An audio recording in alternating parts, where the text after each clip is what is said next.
Assalamualaikum warahmatullahi wabarakatuh. Nama Nurlaili Fauziah, NIM 402190075 dari kelas BSC. Di sini saya akan menjelaskan kembali materi dari pertemuan kedua sampai pertemuan keempat. Pembahasan yang pertama, ICT, Information and Communication Technology. Yang kedua membahas teknologi dan sistem informasi di bank syariah. Pembahasan yang ketiga yaitu konsep dasar teknologi dan sistem informasi internal perbankan. Yang pertama yaitu ICT atau Information and Communication Technology. ICT adalah seluruh peralatan teknis yang berfungsi untuk mengambil, mengumpulkan, menyimpan, mengolah, dan menyajikan informasi. ICT mencakup dua aspek, yaitu yang pertama aspek teknologi informasi dan yang kedua aspek teknologi komunikasi. Aspek teknologi informasi ialah sebuah alat yang digunakan untuk mengolah data, contohnya yaitu komputer.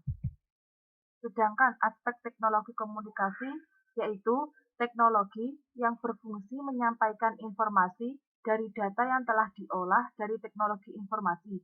Contohnya seperti TV, telepon. Pemanfaatan ICT di berbagai bidang industri. Yang pertama bidang pendidikan, yang kedua bidang pertanian atau perkebunan, yang ketiga bidang manufaktur dan transportasi, dan yang terakhir yaitu bidang perbankan. Contoh pemanfaatan di berbagai bidang.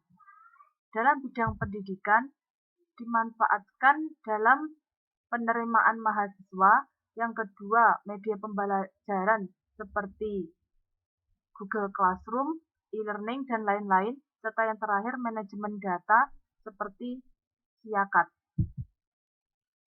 Yang kedua, bidang pertanian, yaitu mencakup alat pendeteksi cuaca, alat pemantau jarak jauh, traktor pintar dan drone, dan yang terakhir marketplace.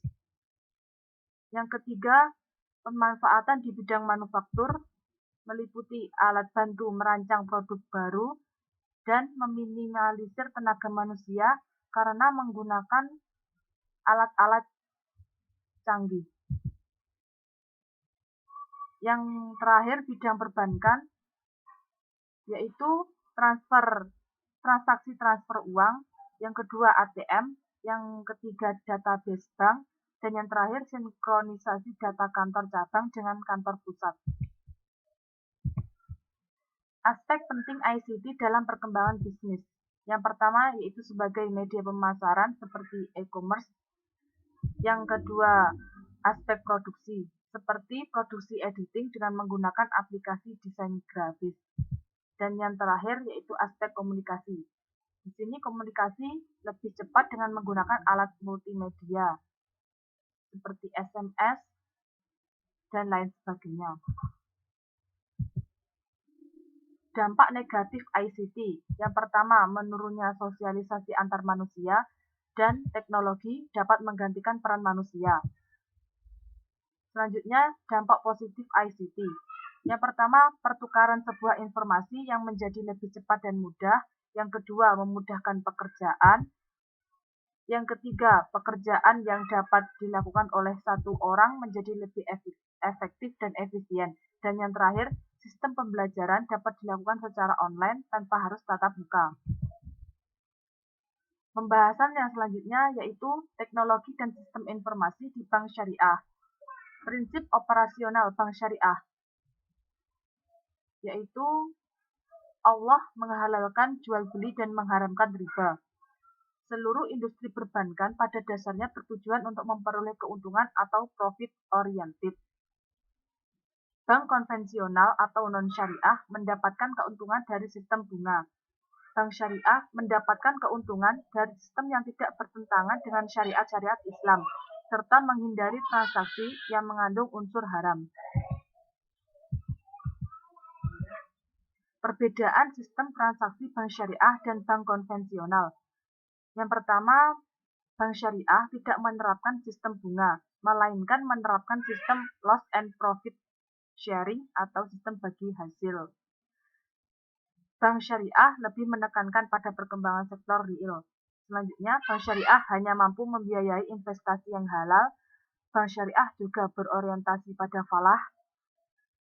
Dan yang terakhir, hubungan antara bank syariah dengan nasabah adalah atas dasar kemitraan atau ta'awun. Selanjutnya, konsep operasional perbankan syariah berdasarkan OJK atau Otoritas Jasa Keuangan. Yang pertama, penghimpun dana sebagai penghimpun dana yang meliputi simpanan murni atau wadiah, dan yang terakhir kerjasama atau mudharabah. Selanjutnya, sebagai penyaluran dana yang meliputi prinsip jual beli atau bai, yang kedua prinsip sewa atau ijarah, dan yang terakhir prinsip bagi hasil atau syirkah.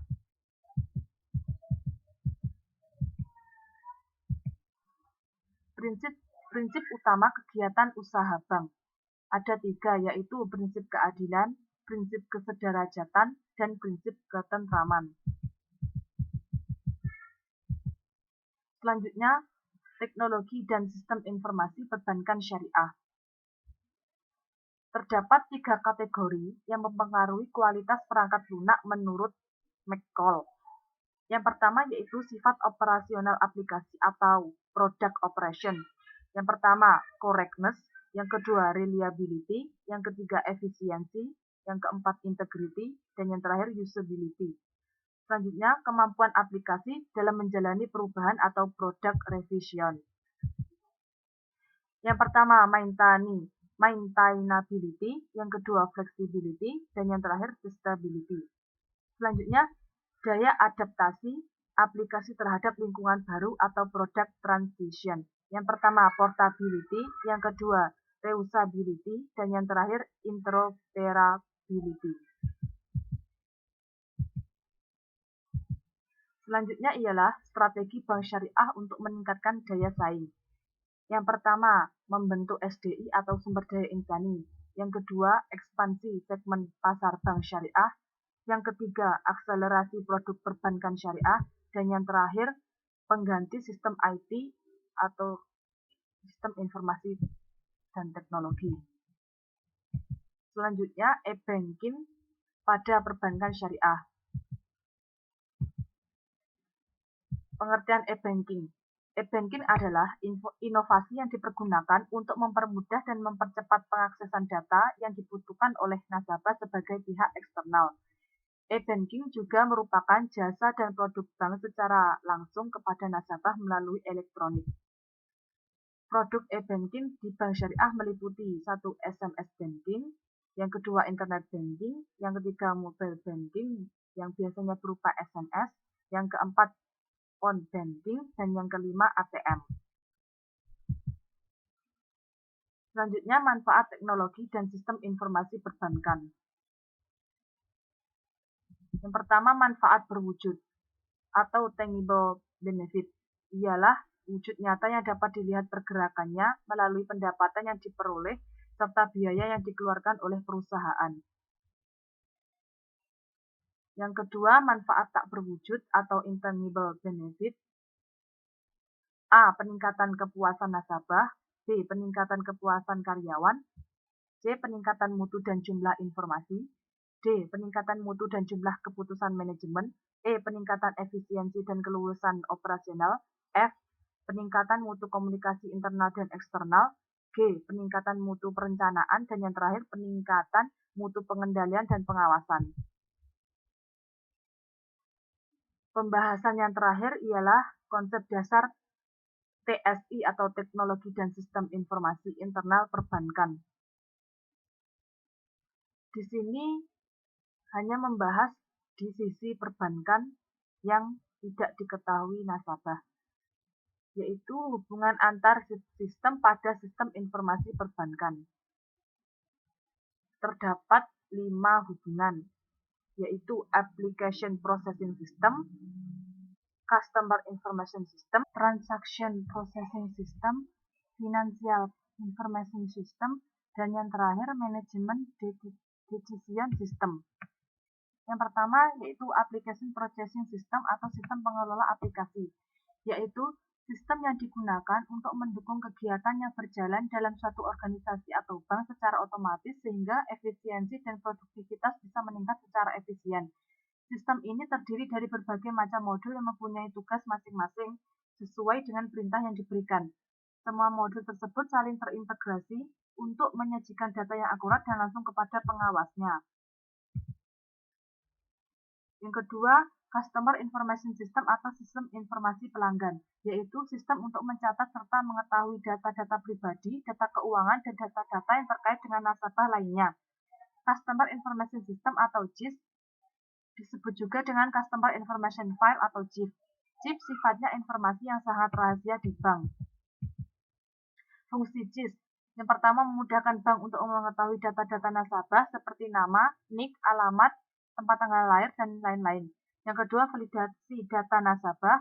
Yang ketiga, menjawab pertanyaan-pertanyaan yang diajukan bank ke nasabah ketika mengurus keperluan. Contohnya ketika ATM terblokir.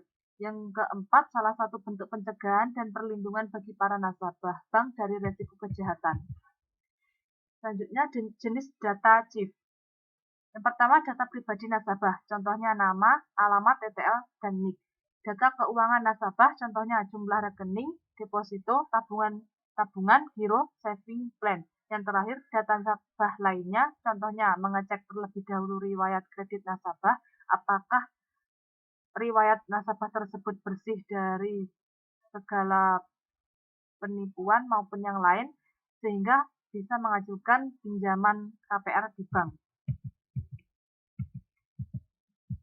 Selanjutnya, Transaction Processing System atau TPS, yaitu sistem yang memonitor, mengumpulkan, menyimpan, dan memproses data yang dihasilkan dari seluruh transaksi.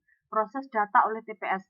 Yang pertama, data dikumpulkan secara manual atau otomatis dan diinput ke komputer. Yang kedua, sistem akan memproses data baik secara batch processing maupun online processing. Tujuan dari TPS. Yang pertama, mencatat setiap transaksi yang terjadi. Yang kedua, mempercepat proses yang terjadi di dalam suatu perusahaan. Yang ketiga, menyediakan informasi yang akurat dan tepat waktu. Dan yang terakhir, meningkatkan kinerja dan layanan. Selanjutnya, Financial Information System, yaitu sistem informasi yang dirancang untuk menyediakan informasi mengenai arus uang bagi para pemakai di bank. Fungsi utama Financial Information System. Yang pertama, mengidentifikasi kebutuhan uang yang akan datang. Yang kedua, membantu proses pengadaan dana. Yang ketiga, mengontrol dan mengawasi penggunaan dana perusahaan secara sistematis. Yang keempat, membuat laporan untuk atasan. Tujuan dari FIS ialah 1. Menyediakan data yang diperlukan tepat pada waktunya dan dapat memenuhi kebutuhan. Yang kedua, membantu menjaga harta milik bank. Dan yang terakhir, menekan biaya manajemen informasi keuangan. Selanjutnya, model financial system ada dua, yaitu sistem input dan subsistem output. Yang pertama, subsistem input meliputi sistem informasi akuntansi, subsistem audit internal, dan subsistem intelijen keuangan. Selanjutnya, subsistem output. Yang pertama, subsistem peramalan, yang kedua, subsistem manajemen dana, dan yang terakhir, subsistem pengendalian. Selanjutnya, manajemen decision system, yaitu sistem yang memberikan keputusan kepada manajer sehingga mampu menyodorkan keputusan paling tepat dengan mempertimbangkan kondisi bank pada masa itu. Manajemen decision system atau disebut juga sebagai DSS. DSS adalah sistem yang mengolah data menjadi informasi untuk mengambil keputusan dari masalah yang spesifik.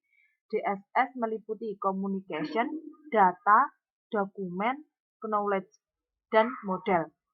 Tujuan dari DSS yaitu membantu manajer membuat keputusan untuk memecahkan masalah, mendukung penilaian manajer, dan yang terakhir meningkatkan efektivitas pengembalian keputusan seorang manajer daripada efisiensinya. Sekian penjelasan dari saya. Apabila ada kurang lebihnya saya mohon maaf. Akhirul kalam. Wassalamualaikum warahmatullahi wabarakatuh.